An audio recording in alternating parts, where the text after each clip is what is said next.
Hey guys, this is Crap Hunter. Welcome back to World of Tanks. Woo! And welcome to patch 8.11. Woo!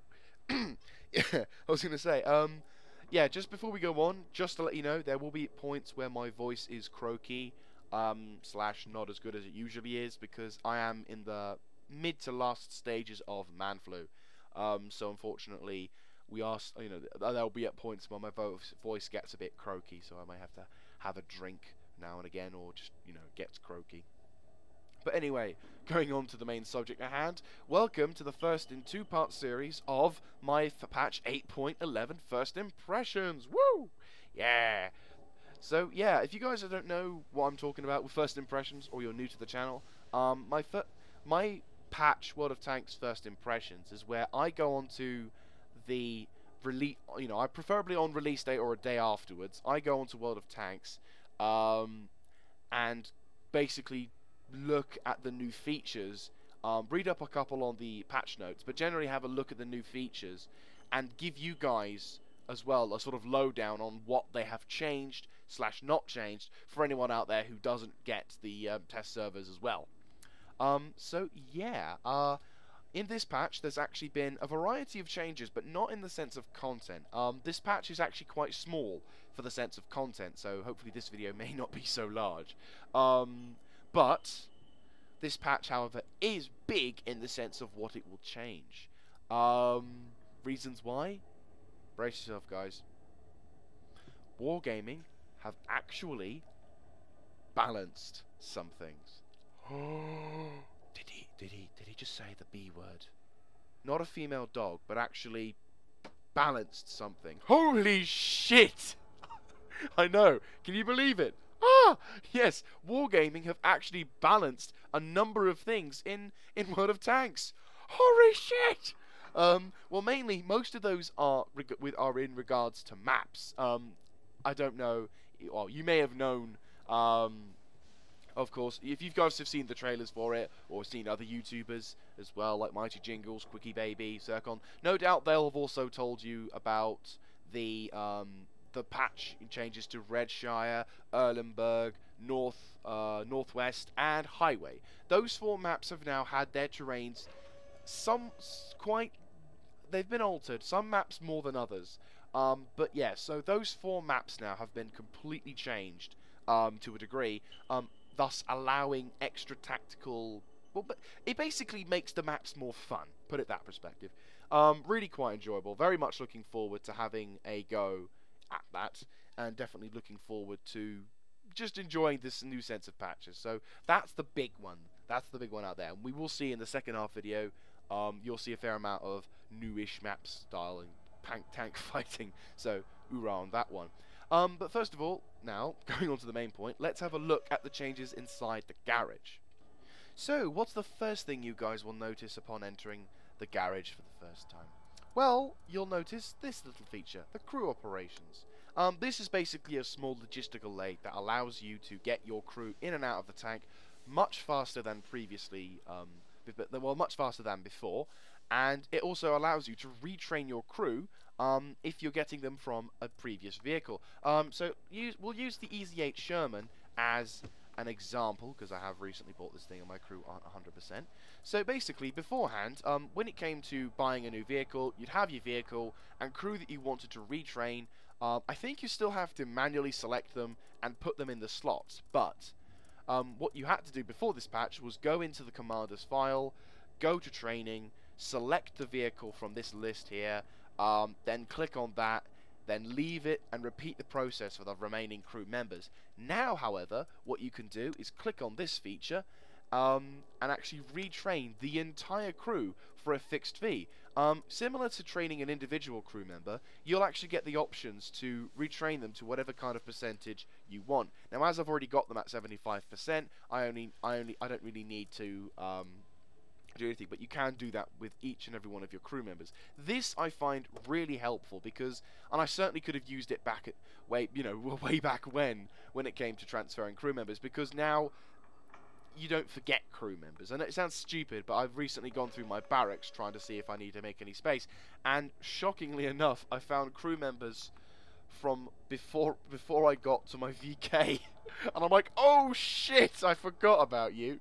So it's most certainly a helpful tool to any tanker. So that feature there will make, will certainly make a logistical, will be a most helpful logistical aid.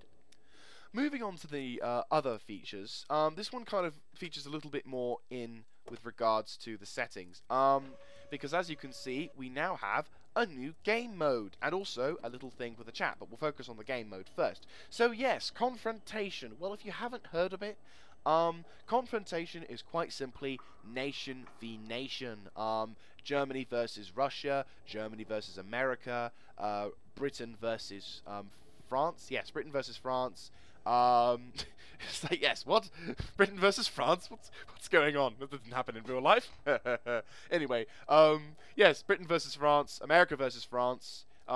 Basically it's nation on nation, which is quite an interesting mode. I haven't, as of yet, had enough games to make a full informed opinion.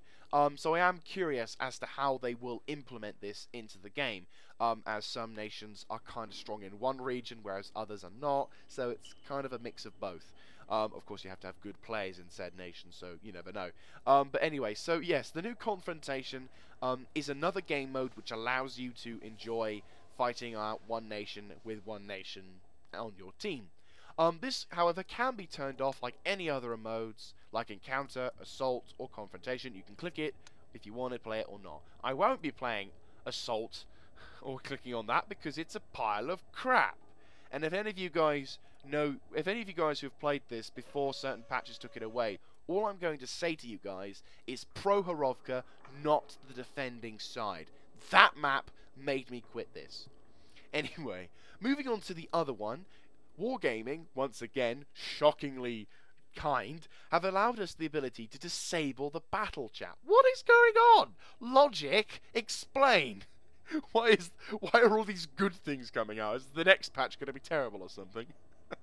Anyway, so yes, we now have the ability to disable battle chat. Now that basically what that means is if you're absolutely pig sick of assholes, wankers, and shit-faced idiots shouting in the comment, the chat section, shouting, "Oh, you noobs, kill this lot, blah, blah, blah, blah, blah, blah," then by all means, click on that, and you'll never have to listen to an idiotic child type ever again.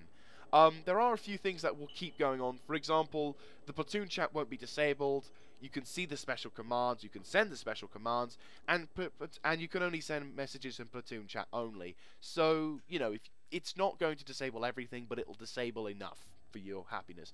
The only thing also is that this thing applies only to random battles. So if you're in a team, then you'll unfortunately have the dribble, maybe sometimes, of bad, commentary. But that said, in team battles and companies, you're kind of with like-minded people, and you'll agree with them, and you'll like them. So that kind of makes sense. But for random battles, you can now turn it off. I probably won't be able to turn it off myself because as I'm a YouTuber, probably going to need to have it, unfortunately. But still, I don't mind, there's a concept of me being able to find a fuckwit who says a really nasty, harsh thing, and I can catch him and go, ha! Now you're on live, so, that I find that kind of cool. But anyway, so, yes, you now have the ability to do that. Also, to note, you have the ability to click on a little, they've actually updated the chat system and made it more like an MMO, where you can actually press a button and it can scale up the kind of messages that have been sent. So if someone said something, you can actually go back up to the top and find out what they said, which is really kind of cool, I guess. I mean, it's not a really important feature, but I guess if you want to be more like an MMO, that's okay with me. So, yeah, not too many things in that region, but still, certainly good enough. Now, on to the big things. The tier 10s. Now, as I said before, the tier 10 tanks, some tier 10 tanks have actually had their weapons changed a bit, or nerfed. I am, of course, talking about tier 10 tank destroyers.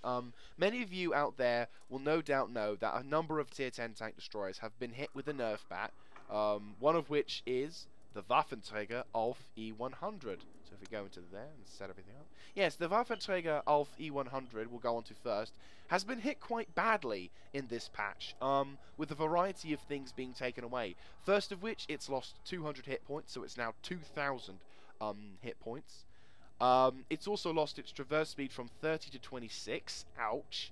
Its turret traverse speed, I think, was either 24 or 26, it's now been reduced to 22. So that's quite bad, ouch. It's also had its guns affected.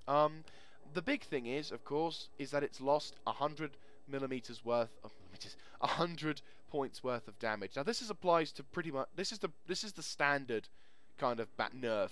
Most of the tier 10 tank destroyers have lost their power.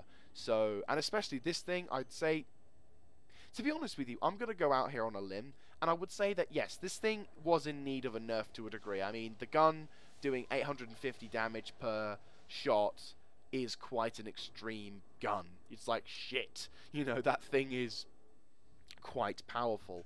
So it's good that they've nerfed that. But to be honest with you, I would disagree with the concept of people saying that it's overpowered. I mean, to a degree, the Waffenträger of E100 is quite similar in respects to the KV-1S at tier 6. Now I can imagine a fair amount of you guys out there saying, huh? What are you talking about, Crap Hunter? They're totally different. One's a tank destroyer, the other's a heavy tank. One's in tier 10, one's in... They're even separate nations. What are you talking about? Well, hang on. Well, put it in this perspective. Yes, a Waffenträger of E100 with its top gun can most certainly decimate tanks, like the tier 6 KV-1S. Yes, it's going to lose its top gun at patch 9.0, but it's still going to be around, and many people will probably still state that this tank is overpowered. But I am going to state that it all depends on whether you've got a good driver or a dumb driver behind it. And the KV-1S certainly can be countered by a fair amount of people out there. So, to say that it's overpowered, I would just say it's powerful in one respect, but it requires support at all times. This is kind of similar to the Waffenträger of E100. Think about it. This thing's turret is absolute garbage. Look at that. 20 millimeters worth of armor. A tier 1 can give, if a grouping, I kid you not, a grouping of tier 1 tanks like T1 Cunninghams go into this thing and fight a Waffenträger, I guarantee that the Waffenträger driver will suffer at the hands of the T1, simply because it's just not armored in that turret region. You know, yes, you've got armor at the front there. It's only 200 millimeters, so it's got angling. You know, yes, you've got hull armor there, but once again, turret armor. And this turret, in my opinion, and I'm going to continue to say everything I say in this is my own opinion, blah blah blah blah blah. The turret is quite a big target, so if you know how to fight these things, and if the driver is dumb, the Waffenträger will just be another tank destroyer on the field burning. You know. So I would say that this thing isn't overpowered, but I'm certainly glad that it's going to lose a bit of its damage and power. Now, before we continue on, a number of these changes to the tier 10 tank destroyers are kind of more gameplay related, i.e. their aiming circle has been changed, the accuracy has been changed. So what I'm going to do, and in future videos I will also try and remember to do it as well for patches first impressions, is I will leave a patch notes link in the description for you guys to check out and enjoy. Now, going on to the next tank, the Foch 155. Now this tank I am not a big fan of because it's bloody hard for me to kill at the moment. I've not quite figured out how to take this thing down. Naturally, as its main gun has lost an amount of damage to it, it's gone from 850 to 750. However, it also has lost its penetration value. The premium shell, which used to go over 400 millimeters, has now been reduced to 395. This quite simply means that, you know, it's still bloody ridiculous, but it isn't stupidly bloody ridiculous.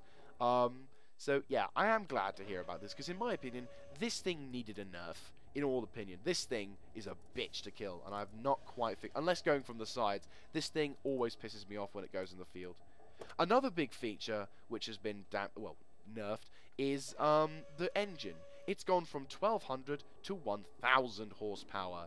this is really good, because it means then it's just slightly less powerful on the field, so its impact won't be slightly less, and I think it's about time some of the French vehicles had that changed. So, hoorah on that one. Once again, little tiny features with its aiming. So feel free to check out the the description for the link to the change list. It won't be the fancy pants streamlined one. It'll actually be the proper patch notes list. Another two tier 10 tank destroyers that have been changed are the T110, E3, and E4. However, these guys have received the smallest of changes, mainly with regards to the guns. They've lost 100 millimeters. I keep saying 100 millimeters. Ugh. They've lost 100 hit points worth of damage, or points worth of damage in both guns, but they've had their rate of fire increased to compensate for the nerf. This applies to both the T110E4 and the T110E3, but apart from that, there isn't any major noticeable differences. Going on to the last, but certainly not least, the Object 268. Now, this thing has suffered quite badly in the hands of patching, as the gun, as you can see, the gun has lost its 850 millimeters worth of damage. It's also suffered penetration in its premium shell, and a number of other little tiny things which the patch notes will explain, but I can remember most of them. It's lost its reversing power, so it can't reverse as fast. The aiming circle on this one in particular is quite rough, as well. It's not as bad as the Waffenträger, but quite bad for anyone with a non-turreted tank destroyer, because basically they've done it where you lose 11%. Basically, the aiming circle goes out by 11% when you're turning the gun, and even more, like another 11% when you're turning the tank. Now, that's a combination of 22% aiming increase. And as you guys all know, Russian accuracy is pretty poor at the best of times. But this one isn't bad, but considering the long aiming time, this could be quite effective to, Object 268 drivers. So, yeah, quite, although not a, quite a nasty patch for, I would say a definite nerf for a number of tier 10 tank destroyers, especially to the Waffenträger and, of course, the Object 268. Now, one more thing before we go on to the next subject. You may have been wondering why I haven't mentioned a couple of vehicles. This is the thing I am happy about. Wargaming hasn't touched the Jagdpanzer E100. That thing, completely fine. Still will kill most tanks. And its armor's perfect. There's nothing going to be changed with that one. And the Death Star. The Death Star as well hasn't received any changes at all, which is absolutely fantastic to a degree, because it means, I could still deem it worthy of a grind one day. But yeah, those two tank destroyers out there, brilliantly, well, I say, the two most powerful tank destroyers in the game, still very powerful tank destroyers. So I am looking forward to getting one of those things, because how awesome would that be to have that in my garage? Anyway, so yeah, the patches, the nerfs, while they're not like extreme, harsh, tank changing nerfs that they did, for example, like the VK3001H, it's most certainly something of a difference, which hopefully means now that in the future, combat with these things won't be as frightening / difficult as it used to be. Right, for the final feature of this first part of the patch 8.11, we're now going to go to some new awards. Ooh, bit of lag spike. Yes, here's my personal rating, but here's the thing that is more important. The personal awards. Now, before I go down to talk about them, I just want to make a little bit of a tribute to this award, the Sniper Achievement.